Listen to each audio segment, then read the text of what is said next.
নিখিল বড়ো ছাত্ৰ সন্থাই যোৱা 2 আৰু 3 নৱেম্বৰৰ পৰা মানে দিনজোৰা কাৰ্যসূচী বডৌফা উপেন্দ্ৰনাথ ব্ৰহ্মৰ যি এটা সপোন আছিল সেই সপোনটো বাস্তৱত ৰূপায়িত কৰাৰ লক্ষ্য আৰু উদ্দেশ্যৰে আণ্ডাৰ 13 ফুটবল টুৰ্ণামেণ্ট বয়জ আৰু আণ্ডাৰ 15 ফুটবল টুৰ্ণামেণ্ট গাৰ্লছ দুইটা শ্ৰেণীত ভেৰগাঁও আৰু চিৰাঙত এই কাছিকটাত আয়োজন কৰিছিলোঁ।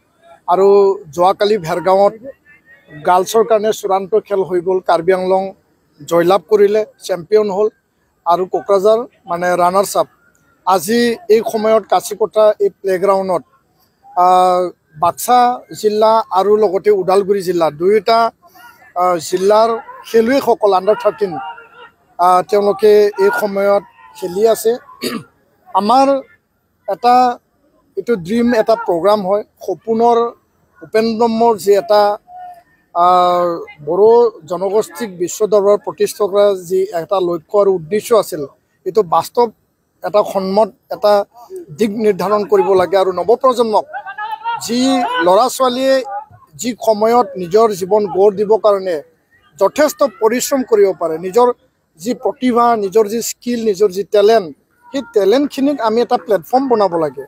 আৰু যি ধৰণে দুৰ্গা বড়ো, হলীচৰণ নাৰ্জাৰী, অপূৰ্ণা নাৰ্জাৰী, আন খেলুৱৈসকল ৰাষ্ট্ৰীয় আন্তঃৰাষ্ট্ৰীয় পৰ্যায়ত তেওঁলোকে প্ৰফেচনেলি খেলিবলৈ সুযোগ লাভ কৰিছে, তেনেধৰণে আমাৰ জিলা পৰ্যায়ৰ পৰা ষ্টেটৰ পৰা নেশ্যনেল ইণ্টাৰনেশ্যনেল লেভেলত তেওঁলোকক আগবঢ়াই নিব লাগে। আৰু ইয়াৰ কাৰণে যি মূল আৰু যি লক্ষ্য, সেই লক্ষ্যটো আৰু মূল কামটো সেইটোৱেই বুলি আমি ভাবোঁ যে মানৱ সম্পদ গঢ় দিয়া আৰু তেওঁলোকক ভালকৈ এটা কেৰিয়াৰ গঢ় দিয়াটো আমাৰ লক্ষ্য। আৰু এই লক্ষ্যত আমি উপনীত হৈছোঁ, কাৰণ যোৱাবাৰৰ আণ্ডাৰ 13 বয়জ অসমৰ চেম্পিয়ন হৈ পেলাই তেওঁলোকে আই লিগ খেলিবলৈ এতিয়া সাজু হৈছে।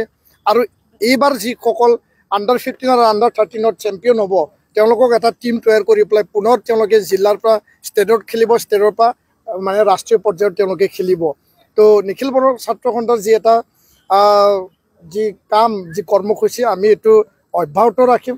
সমাজ বেআইনী কাৰ্যকলাপ, সমাজ বিৰোধী কাৰ্যকলাপ, যিবিলাক ড্ৰাগছ, মদ, ভাং, জোৱা, তাৰ মানে প্ৰতিহত কৰিবৰ কাৰণে তেনে ভাল কাম, পজিটিভ কনষ্ট্ৰাক্টিভ এই খেল, কলা সংস্কৃতি বা খেল ধেমালি আৰু ভালকৈ পঢ়া শুনা কৰা গুণগত শিক্ষা আগবঢ়াই নিয়াৰ কাৰণে আমি কাম কৰিম, যাতে সমাজত ড্ৰাগছ, মদ, ভাং, জোৱা আমি নিৰ্মূল কৰিব পাৰোঁ।